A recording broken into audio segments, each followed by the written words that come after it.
ராஜேஷ், தொண்டர்கள் புடைசூழ அவருடைய பிரச்சார வாகனம் வரக்கூடிய காட்சிகளை பார்த்துக்கிட்டு இருக்கோம். இன்னும் 1 மணி நேரத்துல குறிப்பிட்ட இடத்துக்கு வரதுக்கான வாய்ப்பு இருக்குன்னு நீங்க சொல்றீங்க. இதெல்லாம் ஒரு புறம் இருந்தாலுமே கூட தன்னுடைய மக்கள் சந்திப்பு பயணத்தை திருச்சியிலிருந்து தொடங்குவதற்கு என்ன காரணம் அப்படிங்கிற ஒரு கேள்வி எழுப்பப்படுது.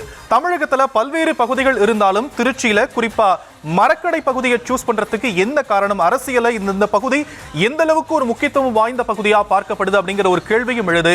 விஜய் இந்த இடத்தை சூஸ் பண்றதுக்கு பின்னால இருக்கக்கூடிய காரணங்கள் என்ன ராஜேஷ்?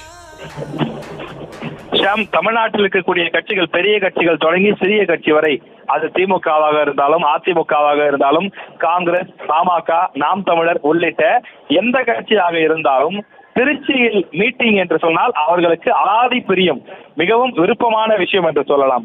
காரணம், திருச்சியில் கூட்டம் அது திருப்புமுனை கூட்டம், திருச்சியில் மாநாடு அது திருப்புமுனை மாநாடு, திருச்சி கூட்டம் தமிழ்நாட்டை திருப்பி போடக்கூடிய கூட்டம் என்று பலவிதமான பெயர்கள், பலவிதமான வரலாறுகள் திருச்சி பொதுக்கூட்டங்களுக்கு உண்டு.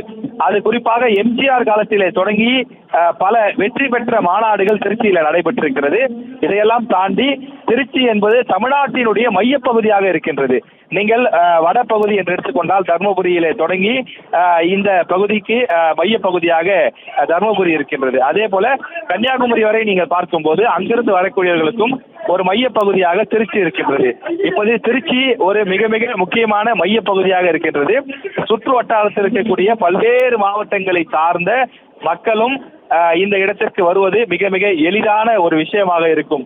ஓபிஎஸ் கூட அதிமுகவிலிருந்து வெளியேற்றப்பட்ட பிறகு தன்னுடைய ஆதரவாளர்களை, தன்னுடைய பலத்தை காட்டுவதற்கு தேர்வு செய்த இடம் திருச்சி தான். நான் முன்பே குறிப்பிட்டது போல தமிழ்நாட்டின் எந்த பகுதியில் இருக்கக்கூடியவர்களும் ஒரு 6 மணி நேரத்தில் வந்து சேர்ந்து விட முடியும் என்று சொன்னால் அது திருச்சி தான். கன்னியாகுமரியிலிருந்து புறப்படுவர்களுக்கும் ஏறக்குறைய 6 மணி நேரம் தான், கும்மிடிப்பூண்டியிலிருந்து புறப்படுவர்களுக்கும் 6 மணி நேரம் தான். அப்படி திருச்சி என்பது ஒரு முக்கியமான மையப்புள்ளியாக இருக்கின்றது. எனவே திருச்சியிலிருந்து இந்த திருப்பு முனையை ஏற்படுத்தலாம், வரலாறு திரும்புகிறது என்று விஜய் குறிப்பிட்டு வருகின்றார்.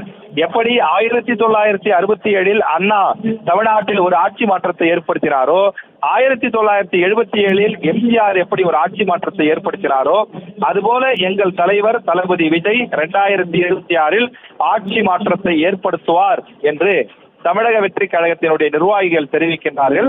அதற்கு ஒரு முக்கிய அம்சமாகத்தான் இந்த திருச்சியை தேர்வு செய்து இங்கிருந்து தங்களுடைய பிரச்சார பயணத்தை தொடங்குகிறார்கள்.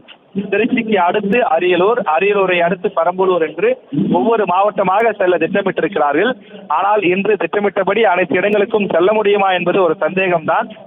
தற்போது திருச்சி மரக்கடை பகுதியை பொறுத்தவரையிலே இங்கு 10,000க்கும் மேற்பட்டவர்கள் நின்ற இடத்தில் கலைந்து செல்லாமல் அசையாமல் நின்று கொண்டிருக்கிறார்கள். நான் இந்த பகுதியிலே காலை 5 மணியிலிருந்து இங்கேதான் சுற்றி சுழன்று கொண்டிருக்கின்றேன். வரக்கூடிய தொண்டர்கள் பலரிடம் பேட்டி எடுத்திருக்கின்றோம். இந்த பகுதியிலே நான் காலையில 5 மணிக்கு பார்த்த பெண் ரசிகைகள், இளைஞர்கள், அந்த கூட்டம் அப்படியே நின்று கொண்டிருக்கிறது. ஏறக்குறைய 5-6 மணி நேரத்தை கடந்து. நமக்கு இது பணி, தொழில், அதனால் நாம் இங்கு நிற்கின்றோம், செய்தி சேகரிக்கின்றோம்.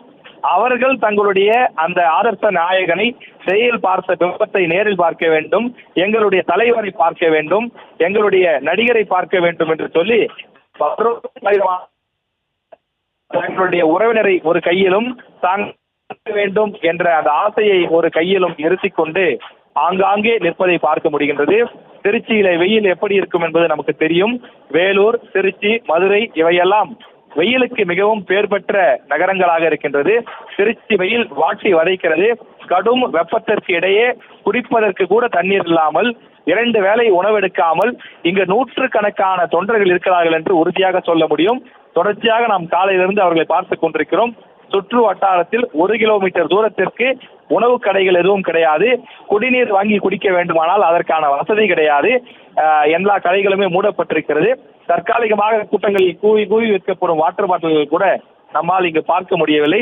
எனவே பெரும் சிரமங்களுக்கு மத்தியிலும் அதனை மகிழ்ச்சியாக ஏற்று இங்கு ரசிகர்கள் இருப்பதை சற்று ஆச்சரியத்தோடு தான் பார்க்க வேண்டியிருக்கிறது.